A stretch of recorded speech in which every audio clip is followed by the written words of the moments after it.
Phát tờ luôn.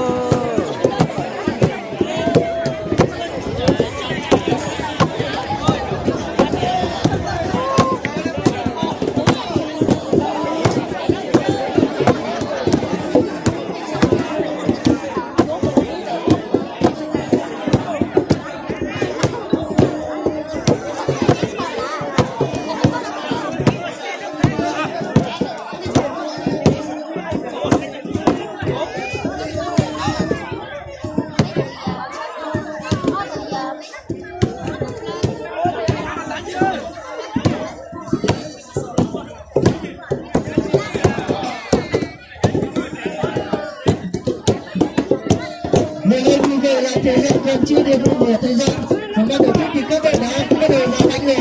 Thời gian còn rất là nhiều cho nên các bạn cứ bình tĩnh mà giành đánh của mình. Không vì thời gian mà làm mất đi chất lượng của những đánh của bên mình.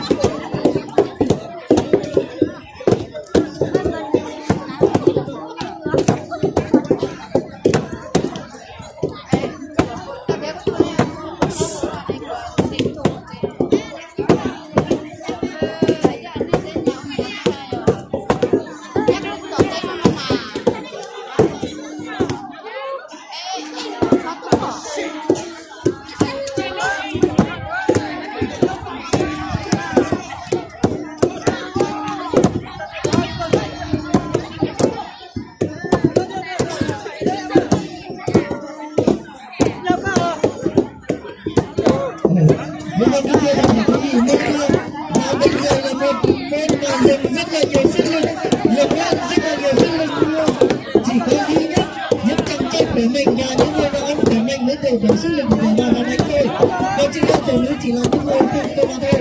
Nếu như vậy là thời gian của ban tổ chức còn rất là nhiều cho nên các bạn hãy rất lưu ý không vì thời gian của ban tổ chức mà làm mất đi chất lượng đánh của đội mình.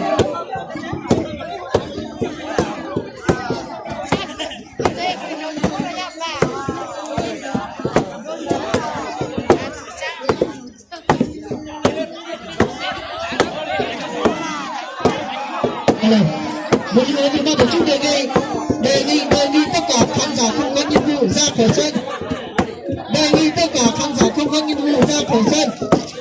Như tôi đã nói rồi, nếu như khán giả của bạn nào mà không nghe lời bước vào trong sân thì ban tổ chức sẽ căn cứ vào đó để trừ điểm của đội đó. Cho nên các bạn và các vị khán giả hết sức là thông cảm cho ban tổ chức. Đó là tỷ lệ của ban tổ chức đã đưa ra, đề nghị tất cả khán giả tuân thủ tỷ lệ của ban tổ chức.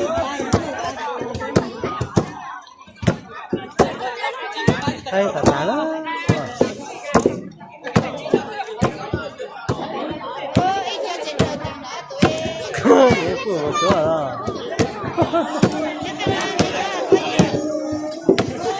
Đề nghị nếu như khán giả nào không có nhiệm vụ ra khỏi sân đi ạ.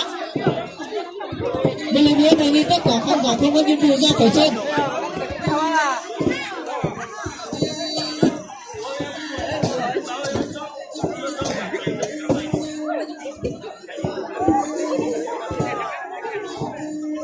Giờ đây như vậy là rất nhiều đội đã có chiếc bánh đầu tiên của mình rồi.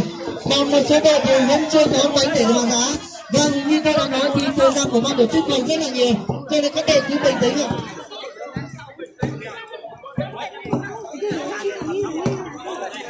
Cái của Phú này, nghệ thuật chiếu lưỡi của Phú.